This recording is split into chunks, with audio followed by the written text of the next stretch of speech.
Hi, welcome to the coaching game. I'm Laurie Lawson, and look who's over here on. Oh, I'm Terry Yoffe, and welcome to Coaches Creating Change. I love doing this with you, Laurie. We've been doing it a while, and I look forward to it. I love seeing you in person. I know. Well, but But we here we will. are. We're gonna. Hope springs eternal, and we're gonna be optimistic about that. But thank heavens for Zoom because we can, still get together this Right, way. So exactly. What a great thing. and Terry and I get together anyway behind the scenes, and we're always talking about coaching and what's going on with coaching and what are we personally doing with coaching. And we decided today we kind of kick that around a little bit. Because we feel that the role of coaching is kind of changing in light of all the crazy and wonderful things that are going on. So I don't know, Terry, you kind of broached this subject. So what were your thoughts on it? I don't want to be held with my feet to the fire on this one, but it seems that there's a natural progression after what we've been through last year and where we're still at, and nobody knows where we'll be. But it just feels like the word coaching, which we've all kind of known and take our ethical pledges and living up to the ethics and standards of coaching. My sense is it needs to be maybe redefined because of what's wanted and needed. Is the issue is what's out there, what's wanted and needed in the universe. And as coaches, our obligation is to meet what's wanted and needed and not be stuck in, well, this is what I do. I'm a coach and I wear that hat.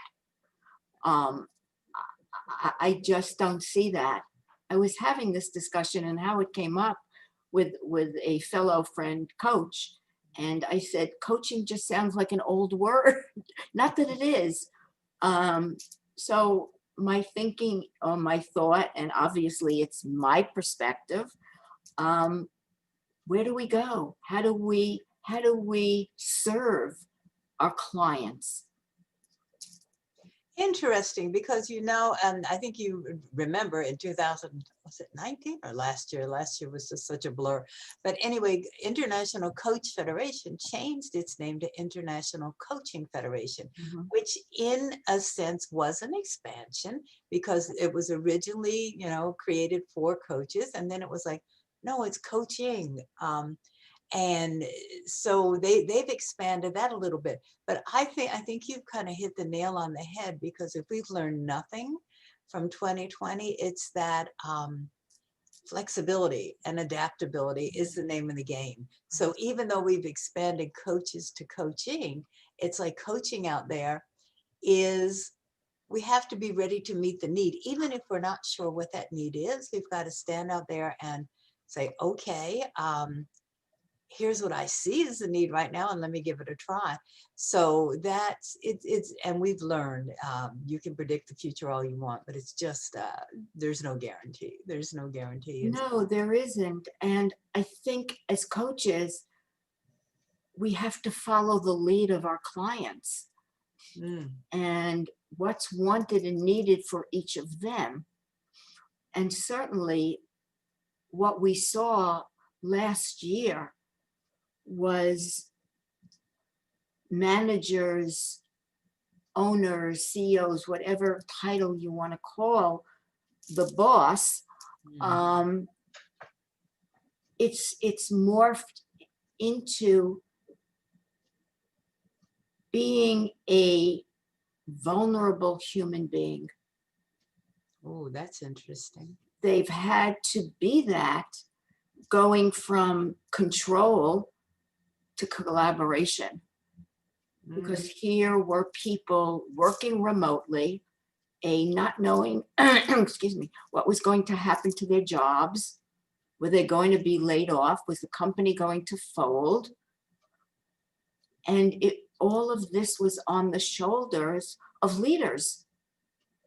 And how do they show up in a way that makes employees feel comfortable while being uncomfortable, and being willing to show their vulnerability while everyone else is so vulnerable? Hmm. And also being willing to give up what's always worked before. You know, and it's a shame because you go to college and you learn as much as you can, and then you go out and you test it in the world, and oh, you've got it down. This is the formula. Formula changed, or the I don't know, the goal changed. But it's hard to give up. It's like, oh, this has always worked before. This is what our customers needed before. This is what our Right, clients right. needed. And now it's like, I don't know, I'm not sure what they need. So how do you lead when you yourself are, um, not really sure of the path? The path is not quite as clear as we once thought it was. Is this a leader or a coach, or Um, both? well, I think coaches have to be, you know what? That's a good point. Yeah, coaches too. How do we coach? Yeah, definitely for a leader, but how do we coach leaders? But how do we as coaches, how do we help? No, that's a great question. How do we help our clients when we're not really sure, what's needed and what can even help ourselves at this point? And I think it goes to asking the client, how can I serve you? What is it that's wanted and needed for you in your growth, your development, your awareness? My hunch is it's going to be about, how do I navigate this new whatever? Because I think it's a very slippery slope if we look in the rear view mirror. And I do this, obviously I use a car as an analogy with clients a lot. The rear view mirror, it gives us lessons, but we can't go for a playbook looking in the rear view mirror any longer. We can have lessons in what we've learned, what we've seen, but it's being in the present, which is the dashboard, and then looking out the windshield. What direction? I've been working with clients on a lot on navigating the this diversity and inclusion. I've worked a lot with that with one of my clients. Or how do they navigate bad situations, or what's going on? How do they adjust to remote work and Zoom work? Communication, that has got to be probably at the top of the chart in how to behavioral skills, communication. That's interesting, definitely, because things that weren't prevalent in 2019 are so prevalent now. And you're right, how to communicate without being there totally, how to communicate on Zoom, how to communicate, how to become vulnerable, how to be vulnerable and say, you know what, I'm not sure what you need. Tell me how I can serve you. I love that you use that term. How can we serve you? It's not just a customer, a thing that you ask a customer now. It's like, well, how we're coaches. And it's like, I'm thinking maybe rather than say, okay, we'll do X, Y, and Z, and we'll make a SMART goal, and we'll get you where you want to go. It might be, I've got some tools. I've got some tools to help you navigate. And let's see if any of these tools will help you either get through or move beyond where you are right now. Yeah, again, it's when I say coaching in its pure form, maybe we wear 3 or 4 different hats. Maybe a client wants a friend. Maybe a client wants somebody to kind of tell them what to do, but not. A mentor, a real partner that's willing to take off one hat and put on another hat and take off that hat and put on another hat. So we may be multidimensional in what we've got to offer moving forward. That's interesting because, as you know, we as coaches and trained in the old school, but a couple of you and I are both old coaches in the sense that we've been doing it for a while. Um, we were told, no, that's not your job. Your job is, to ask questions and that's it, and coach. But I'm thinking now that we need to bring more resources to the table. I know you and I both have a background in human resources. And I think, I think we need to bring all of our skills to the table and intertwine them and use them to the best advantage that we can to help our clients now. I totally agree. I totally agree. And I don't know, it doesn't matter what level on the Richter scale somebody is in their company or they're an entrepreneur. Everyone is struggling with how do we move forward? Also it's about, I think, being, as you said in the beginning, flexible, resilient, Yeah. being willing to shift gears at any given moment. You may have a strategy and you may have a plan in place. You initiate a plan and then you see, oh, this plan isn't what's wanted and needed. How do I shift to a new one? So it's not holding on tightly to what you believe is right, because I don't know that there's anything that's right at this point. I mean, companies want to stay in business for sure, and evolve and grow. And, there's also bottom line. Absolutely. Yeah. So it's figuring out how to navigate. And, a word I like is servant leadership. Mm-hmm. Say more about that. Servant leadership is a leader that serves its company, that is servicing its people, that doesn't necessarily have all the answers, that goes into the trenches, and see what's wanted and needed. I think Zoom and remote work is here to stay. There may be a hybrid. People, might not go back to work every day. And of course, there will be companies where they will. And we're taking a lot of lessons from last year, a lot. And I think I was telling Laurie before we got on the call, I have a friend that goes into companies and does executive coaching. And I asked him, what is he hearing? What's the beat of the drums, if you will? And where does he think coaching is going and what is wanted with clients? And he said some things that we've already talked about. But one interesting thing he said was, a lot will be mirrored in coaching by what happens in the country. How companies evolve. That might come back to how people get coached. As it should, actually. I mean, that makes such perfect sense. It's like, there's no point in coaching. I'm trying to think of something that would be totally irrelevant at this point. How to do business lunches.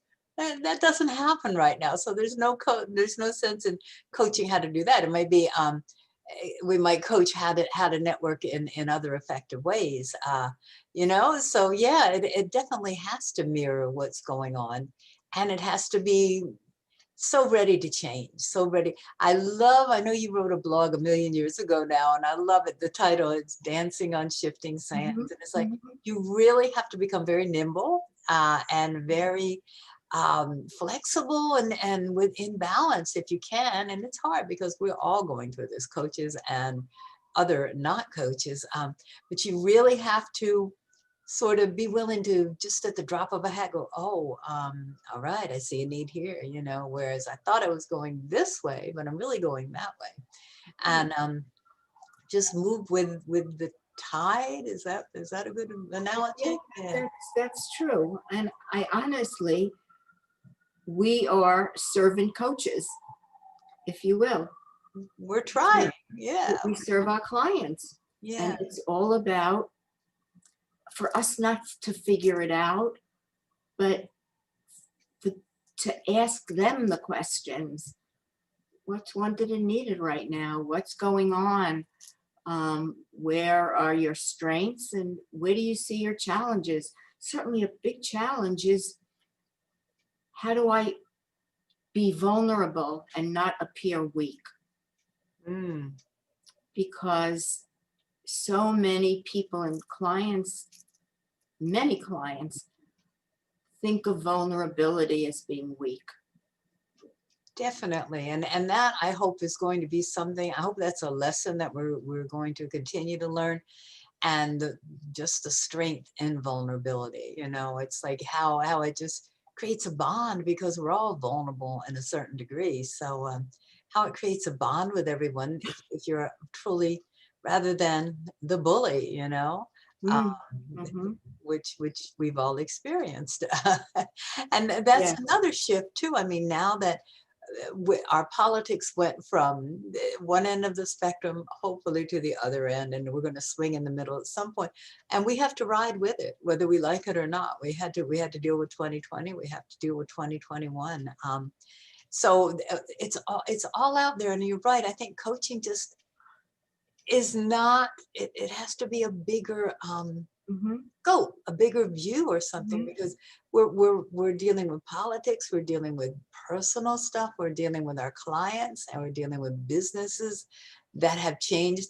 It's just I don't want to say a mishmash. It's just a lot of challenges going on simultaneously. Yeah. Correct. And you know, what's gone on in the universe has gone on in each of us and extended to the companies we work with or even people we interact with.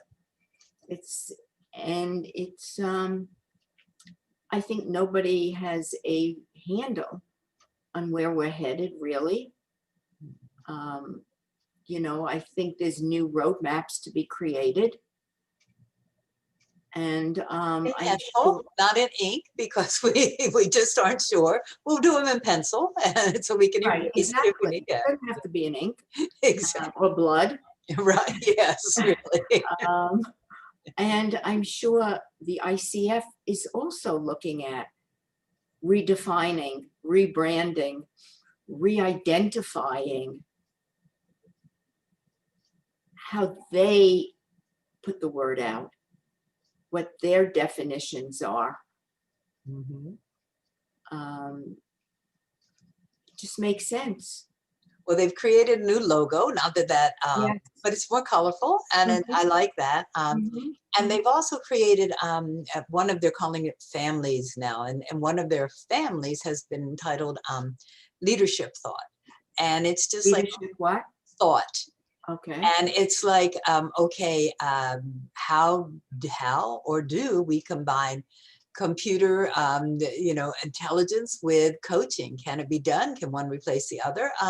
With thoughts, just places where conversations about the future can happen, not necessarily decisions, but conversations that, what's on the horizon, where should we be looking? And you mentioned that you filled out the survey, and they say that all of this is a result of the survey results, and they're responding to what members said that they needed. So and that's it. It's like, where do you have besides you and I, where do you have a conversation about coaching in the future? You and your friend had one, but it's on an individual. But it would be nice to be able to get together with a lot of people and get a lot of people from around the world, not only, in our local area, just to hear what's happening and what's going on in different countries and things like that.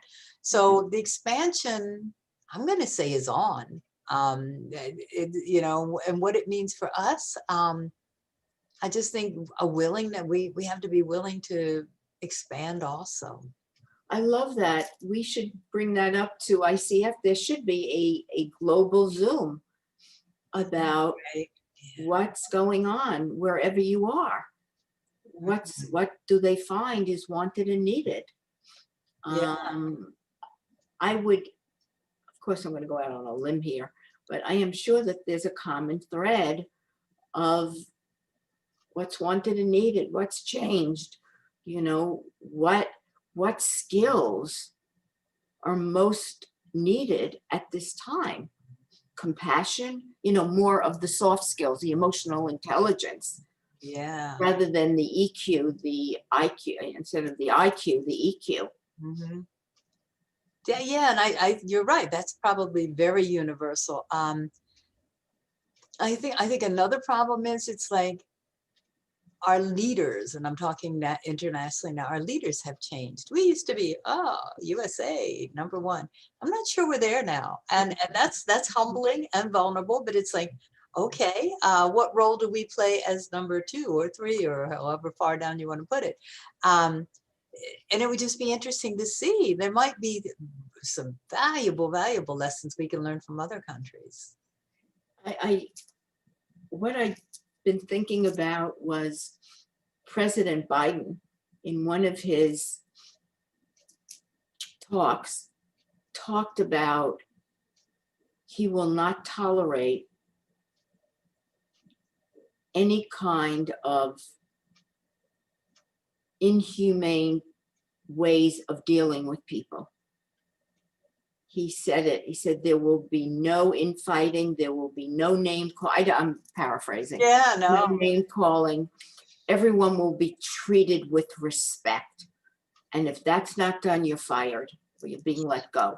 Yeah, yeah. That sent, I think it was kind of there, but to me, it so resonated with, Yeah. because there's so much of that in companies, backstabbing, infighting, competition, bullying, passive aggressiveness that cannot be tolerated anymore.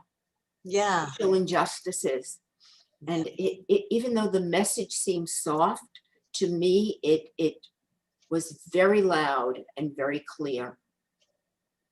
It was one of my favorite, there were so many favorite parts, but there was one of my favorite parts too. It was like, okay, and talk about a drastic change. I mean, the day before, it's like, yeah, that's the way you do it. You got to show the power and let them know who's boss. And then the next day, it's like, no, you can do that, but you got to do that in a civil, humane manner. And it's like, okay, it's kind of like putting on the brakes. It's like, whoa, and screeching to a halt when somebody jumps in front of you. But it's like, okay, I'm willing to take that leap. I don't know if you were lucky enough that I have it on tape to watch the Celebrating America. I had it on tape. I did. And I Peter, went through it, but yeah, it was all about America. but it was done differently. I mean, usually it's like the power of the crowds, and it was done so well though. It was like it showed leaders, it showed essential workers, it showed just a great variety, and it really I think it did a lot to bring us all together and show that human strain that you're talking about, the humanity. We've all been beaten and bruised, and not just Americans. I mean, the whole world is just like, Right. what's going on? Exactly. And we're still going through it. So that is a prime example, I think, of how you can do things even better than they were done before, because we all got to see it. We didn't, I didn't get to go to any of the balls. There weren't any. No, but I mean, prior to this, when other people were inaugurated, that was not a part. But here you felt like, okay, we're all into this together. So I think that's an example of how we can bring the creativity and the flexibility and the adaptability to the table and say, okay, here's what we got. How can we make it fantastic? And how do we grow and become more of who we are? That we're just not a coach. We're a human being Yeah. that with all of our foibles and strengths and challenges, you know, and they're not hiring this person who walks on water, who's on a pedestal. Who's going to straighten all their problems out. No, Right, not going to exactly, happen. But exactly. it's a partner. It's a partner in a Right, walk. There's that's a favorite partner. thing that I see, I think on Facebook a lot. We're all just walking each other home.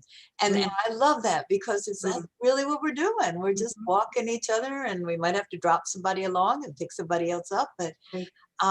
yeah, that's such a good point. It's like, yeah, it's time to become humans. About humanity, Yes, that's the word. If I yeah. don't know where we're on with time, but We have 2 minutes oh, it's left. about Yeah. humanity. And I have loved our humanity together and Me taking this too. journey with you. Yeah, Um, I loved it from day one because I think we kind of started out together, even though we went to different schools. But it was like, right, even when we came together on the ICF board, it was like, we have to get more people involved. It's like, right, this needs to be a bigger organization. right. And we did it. We did it. And that was the Exactly. goal. And I think Exactly. we both carried that on. And now I think we're still carrying it on by doing the show and Mm, by, helping our clients. And yeah, I'm open to any ideas we can come up with and make it even bigger, that right. expand it. You know, I mean, I'm wishing and hoping that we serve as a voice Mm, from our yeah, little corner of the world. That's it, our exactly. little corner. So Exactly, because we could have given up the show and said, because the studio closed again. I think I sent right, you that notice. I'm happy you didn't. Yeah, and we just said, you know what? Let's find another way to get this done. And we're still doing that. So I know. we're kind of trying to walk the walk and walk the talk, Right, and we're going to and keep we'll keep doing. doing it. Yeah, yeah.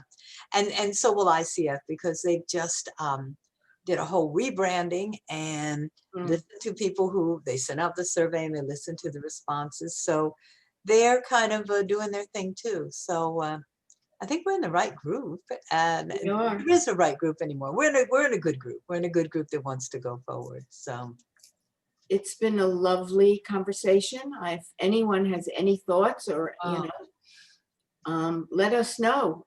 And I hope that we've embarked and we've kind of given some food for thought today. I think we have, and I think that maybe the biggest lesson is it's like go be yourself. Go be yourself. Go be Hmm. human. Be vulnerable, and hold out your hand and help somebody else. So I think those are great messages to leave everybody with. Terry Yoffe, I love working with you, I do too. and I'll see you next month. Laurie Lawson, love you. Love you too. Bye bye.